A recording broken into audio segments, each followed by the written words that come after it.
আসসালামু আলাইকুম everyone, I hope সবাই অনেক ভালো আছেন। আজকে নিয়ে আসলাম দারুণ মজার একটি শাক ভাজি রেসিপি।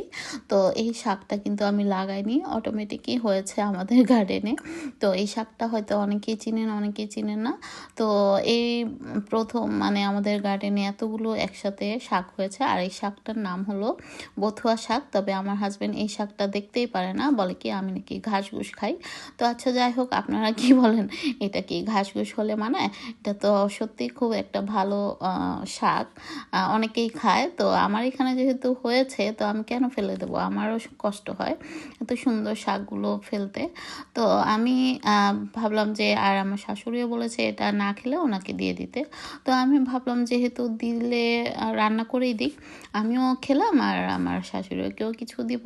তো এই তো শাকগুলোকে খুব ভালো মতো ধুয়ে এভাবে কুচি কুচি করে কেটে নিয়েছিলাম। আর প্রথমে তো দেখতেই পেলেন, কড়াইতে বেশ পরিমাণে তেল দিয়ে অনেকগুলো পেঁয়াজ কুচি, রসুন কুচি দিয়ে সামান্য একটু লবণ এবং হলুদ গুঁড়ো অ্যাড করেছি।